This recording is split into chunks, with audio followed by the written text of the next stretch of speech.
Andres Escobar. Andres Escobar was the greatest defender of Colombia in the 1994 World Cup in the United States. On June 22, 1994, Colombia faced the United States in a group stage match that carried significant pressure because they'd already lost their first match and were close to elimination. During the game, the United States led 1-0 midway through the first half. A cross was delivered from the American right wing. Escobar moved into position to block the pass, but the ball deflected off of his foot instead of clearing. The deflection sent the ball past his own goalkeeper and into the net.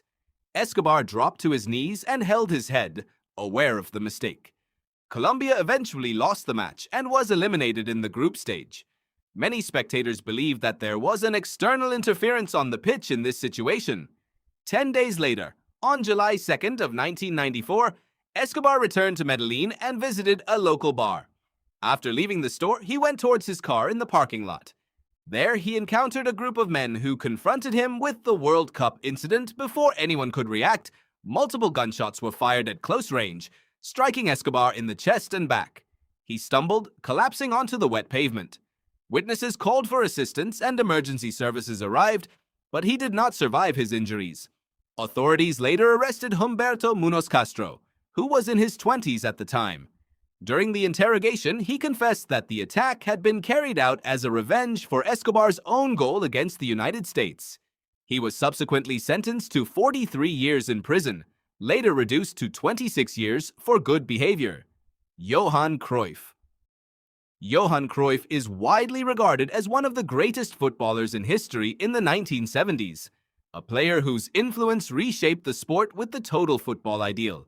He transformed Ajax into a European powerhouse, won multiple Ballon d'Or awards, and later elevated Barcelona both as player and a manager. Despite his elite athleticism, Cruyff struggled with a long-term smoking addiction. The habit caused serious health problems later in life.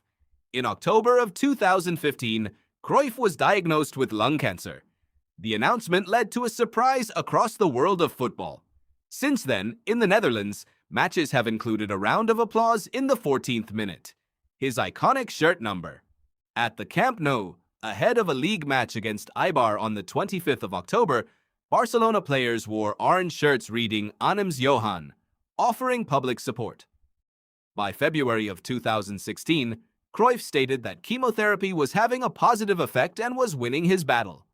On the 2nd of March, he appeared at the winter testing at the Circuit de Catalunya and visited Dutch Formula One racer Max Verstappen.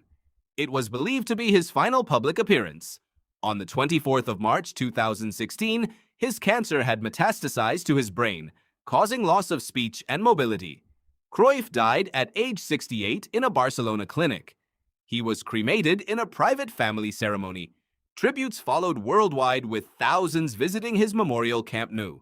The Netherlands later honored him by minting commemorative coins bearing his image, marking his national legacy. Ferenc Puskas?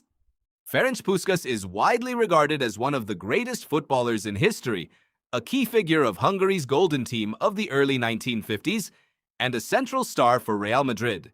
He was one of the most productive forwards in the world, scoring consistently for both club and country. At Real Madrid, he became part of a new era of dominance, forming a prolific partnership with Alfredo Di Stefano. Puskas scored 242 goals in 262 appearances for the club and played in multiple European Cup finals, including the 1960 final with 4 goals. After retiring from playing, Puskas transitioned into coaching at the Hungarian national team. In 2000, he was diagnosed with Alzheimer's disease, and he spent many years under the care of with family and doctors at home. But by September 2006, Puskas's condition had worsened, and he was transferred to the sports hospital in Budapest.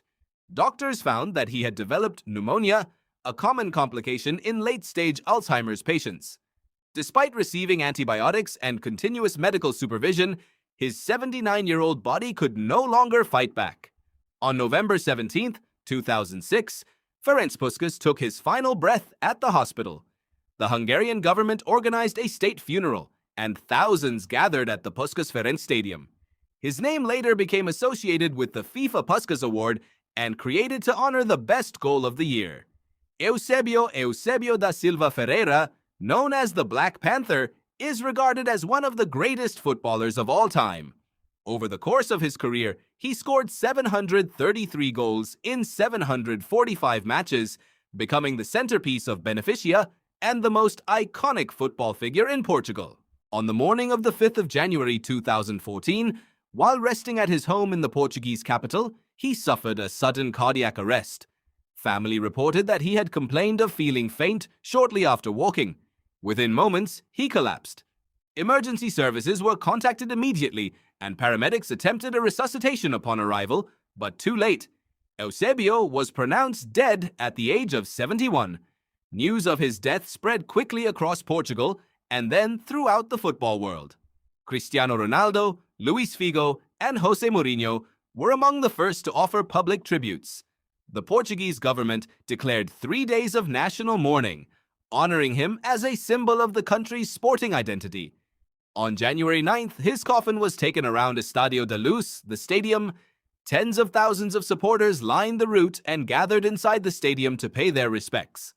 Months later, on the 3rd of July, his remains were transferred to the National Pantheon, joining other prominent figures in Portuguese history. Alfredo Di Stefano, widely known as Saeta Rubia, is considered one of the greatest footballers of all time, of one of the greatest Real Madrid players.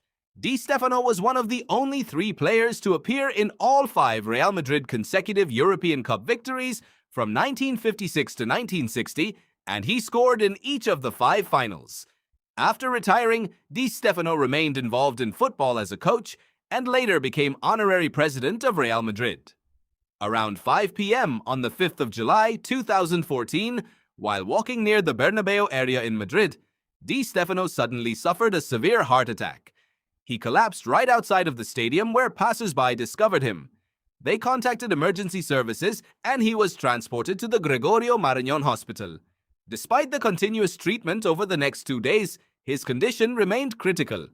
On the 7th of July 2014, Di Stefano passed away at the age of 88 due to heart failure. On the 8th of July, Real Madrid placed Di Stefano's coffin at the Santiago Bernabeu Stadium, allowing fans and members of football community to pay their respects. Club president Florentino Perez and team captain Iker Casillas were among those present during the memorial. Tributes came from across the world, including messages from Sir Alexander Ferguson, Pelé, Cristiano Ronaldo, and Diego Maradona. Octavio Muciño. On the night of the 30th of May, 1974, Octavio Muciño, one of Mexico's most promising footballers, arrived at the upscale restaurant Carlos O'Willy's in Guadalajara. He was meeting 3 friends and their dates. Among those dining that night was Jaime Antonio Muldoon Barreto. He recognized Muciño, approached his table under the pretense of discussing football. The conversation quickly shifted from casual remarks to antagonistic comments by Muldoon Barreto's support for Atlas, a rival club. He began hurling insults at Muciño and his date, provoking a confrontation. Muldoon Barreto was removed from the restaurant. Nearly 90 minutes later, as Muciño and his group exited the restaurant, a luxury car waited near the entrance. While Muldoon Barreto was inside, Messina extended his hand in an attempt to reconciliation. Instead, Muldoon Barreto drew a pistol and fired 3 shots at point-blank range, striking Messina before speeding away. Messina was rushed to a hospital in Mexico Americano and remained in a coma for 3 days. At around 5:30 a.m. on the 3rd of June, 1974, he died from his gunshot injuries to the head, thorax, and shoulder. Thousands of fans attended Messina's funeral held in Yaso, Hidalgo. In the aftermath, Muldoon Barreto fled to Spain, avoiding persecution due to lack of extradition treaty. When he returned to Mexico in 1980, his lawyers claimed diminished mental capacity and he was never tried. George Best. George Best, one of the greatest footballers in history, met a deeply lamented end. Born in Belfast in 1946, he became a global superstar at Manchester United, dazzling fans with dribbling past defenders with ease, scoring outrageous goals, and winning the 1968 Ballon d'Or at only 22. As his fame exploded, he spent more and more nights tucked away in bars, drinking to drown out the media pressure that had hit him far too young.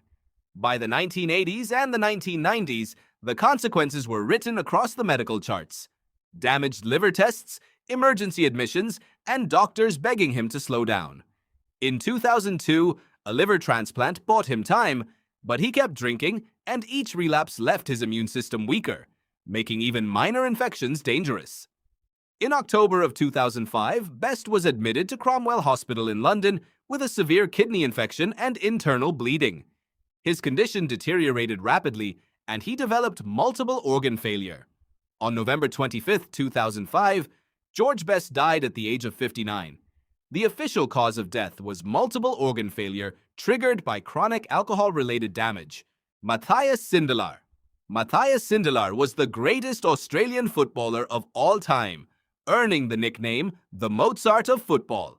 As the captain of Austria's national team in the 1934 World Cup and the genius behind the legendary Wonder Team, Sindelar lifted Austrian football to heights it had never seen.